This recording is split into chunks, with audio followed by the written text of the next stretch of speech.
Hi, welcome back to the workshop for episode 6 of the TV Yellow Les Paul Jr. build, and in this episode we're going to be finishing off the work on the fretboard by installing the frets.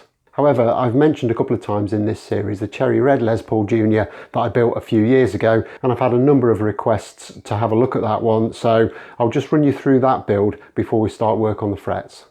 And here it is. Realistically, this is exactly the same as the TV Yellow one. The only difference really is the colour. Again, it's a Sapele body, two-piece, split down the centre join. I think this is a nice join. The figure kind of matches up really well. In terms of what's on it, 2 CTS pots, just the normal cheapo speed knobs. I prefer these, I really do like the way they work. It's got a Tone Rider Hot 90 pickup in it.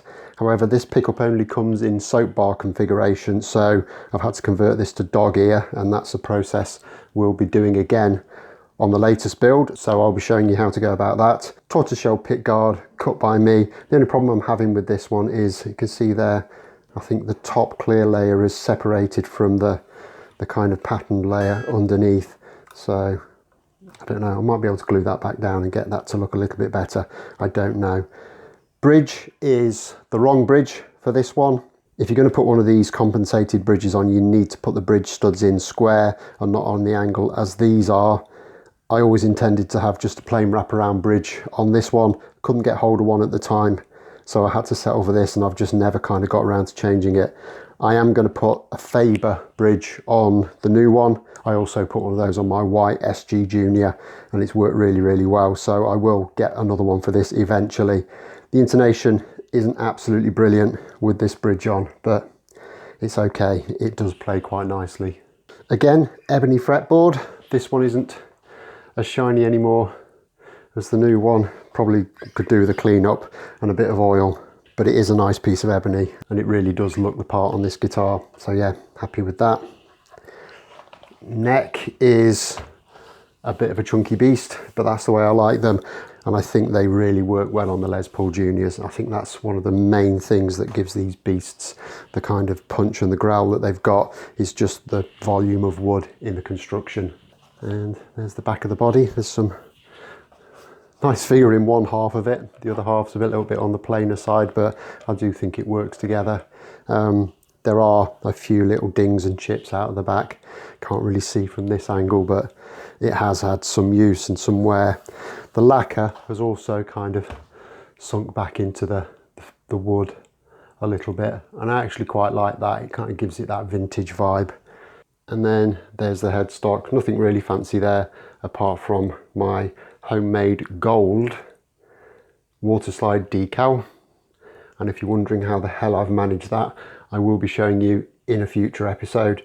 It's actually quite a straightforward process if you've got some kind of fairly simple equipment that most people should be able to get their hands on. Tuners are the sort of correct 3 on a plate style Clusons. I'm not going to use those on the new build because I had nothing but problems with these, if I'm honest. Now you might be able to see that the post on the G string is different from the rest of them. Literally within minutes of trying to get this guitar set up, the post on this tuner failed and I had to swap it out for another one that doesn't match. It's one of the old style ones with the slotted top. It works, it just doesn't look very good, so I'm not going to use these style of tuners on the TV Yellow one. I've actually got some Wilkinson ones which I've used on a few builds now, and they've always been like really good and reliable, and they've got like the tulip kind of phlegm green buttons on them, but I think that will look really nice with the TV Yellow finish. Okay, so there's the old one.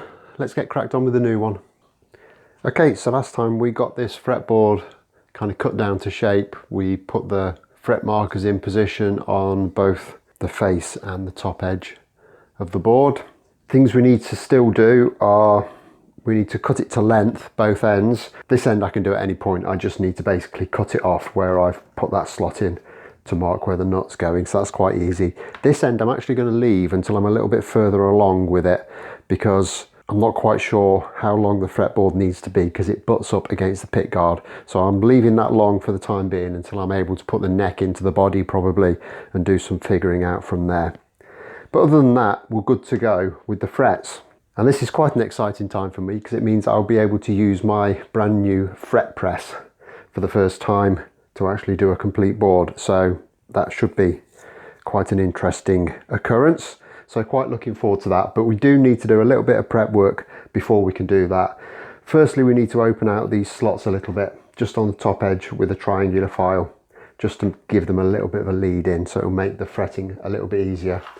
And then we need to make sure that these frets are sized properly so that they fit kind of pretty much perfectly the width of the board at their position. And I also want to use my ersatz fret nipping tool to nip the tangs on them, because I actually want the tangs to be inside of the dimension of the fretboard so that we can actually fill these little slots once we've got the frets installed and everything's cleaned up, just to give it that nice neat look without having the fret tang exposed.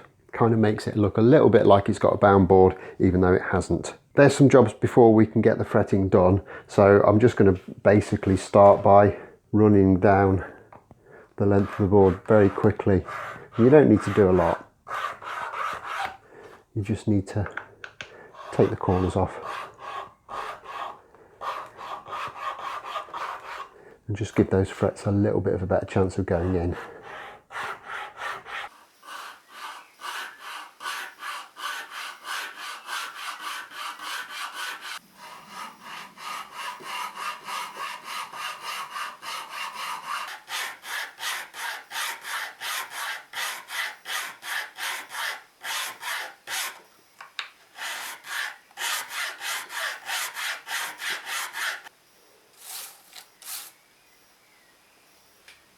Okay, with that done, we can now start sizing these frets down to make sure that they kind of fit the board okay, but still leave that tang short, as I said. Now, these have already been nipped, so the tang isn't there at the end of the fret, so I'm going to take advantage of that.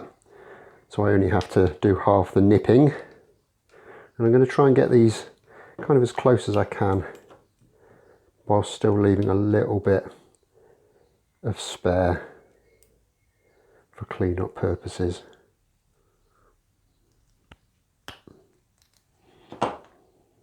Well, these are stainless frets, so they're as hard as hell, but I'm sure it'll all be fine.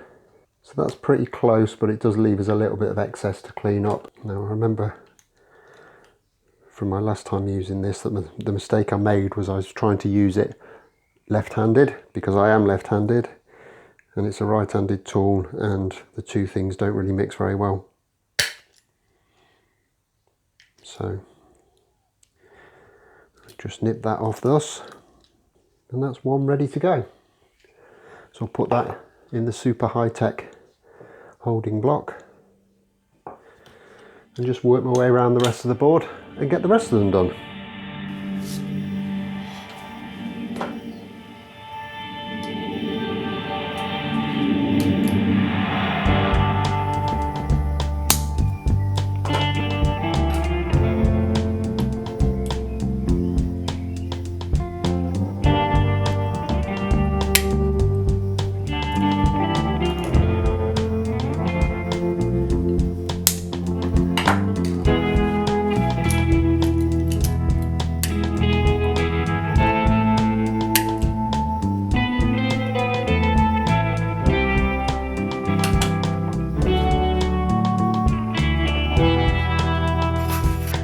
Okay, so I've got my frets all cut and prepared. My fretboard is ready to go. I've got some tight bond in a syringe for putting into the fret slots, and I've also, some impromptu camera work, I've got my fret press set up on the bench, and I've actually got it bolted down now, so it's a lot more stable than when I did the demonstration in my initial build video of this, which there'll be a link in the description if you haven't already seen that. So now I'm a lot more confident that I can get the pressure I need through this machine to press the frets in a lot more efficiently. So I think there's only really one thing to do now. That's to get this properly set up and get these frets pressed in. Okay, and the procedure is going to be quite straightforward here. Start off, just get a little bit of glue into that fret slot. Don't need anywhere near that much. And we take our first fret, and then just like the old technique, give it a clump at both ends just to seat it, and then we'll get it to the press.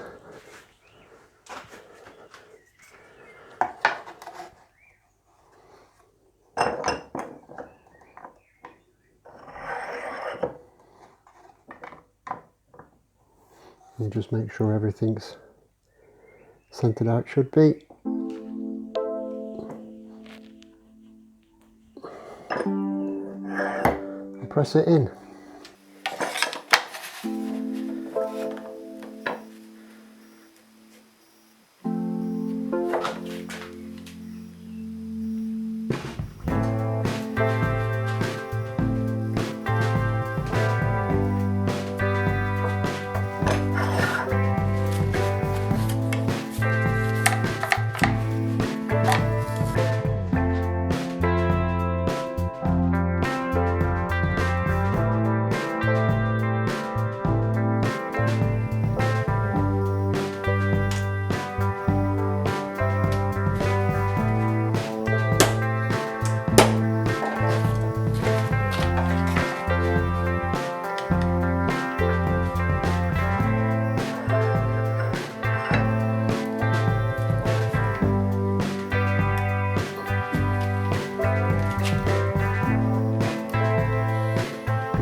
Okay, and there it is, all the frets pressed in.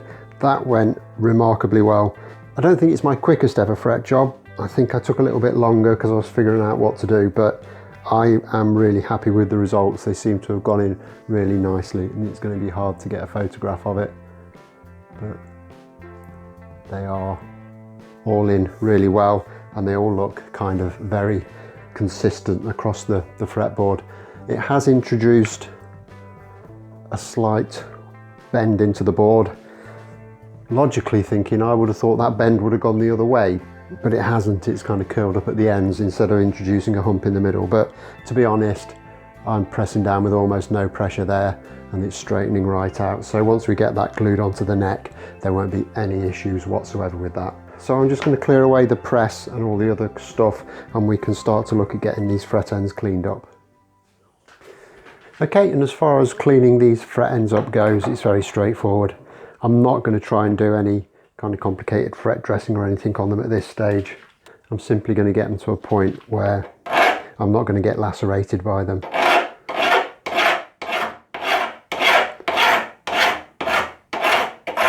And we'll just do that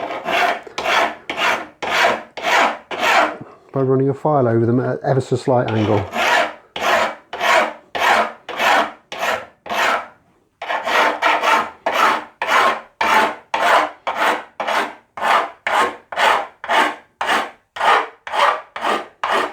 We'll just give it a little bit of a tickle up with some sandpaper. And I think that's enough for now. Like I say, I don't want to do anything with them other than make them a bit safer and easier to handle.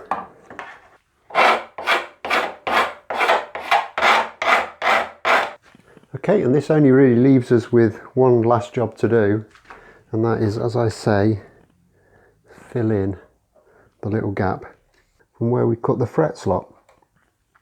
And to do it, I'm going to use our good old-fashioned friend water thin super glue and some of the dust that I saved when I sanded the fretboard down. And it really is as simple as just getting a little bit of that dust there. Try and get it a little bit overfilled, but not too much, because we don't want to be doing too much remedial work.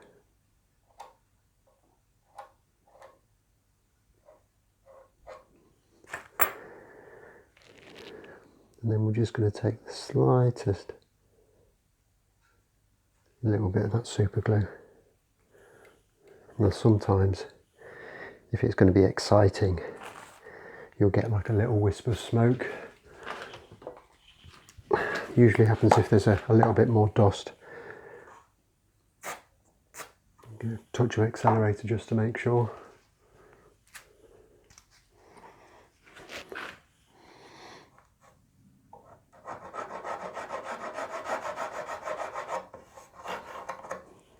Just file that off. Quick sand, and it's almost like it didn't happen.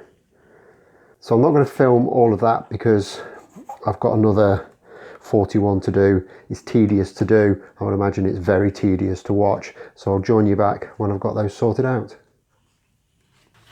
Okay, and there we have the fretboard pretty much done now. All the frets are in, it's all cleaned up nicely, and I'll bring you in closer and we can see how I've done filling in those little gaps where the fret slots were. As you can see, you really have to look to see where they were, so got to be happy with that.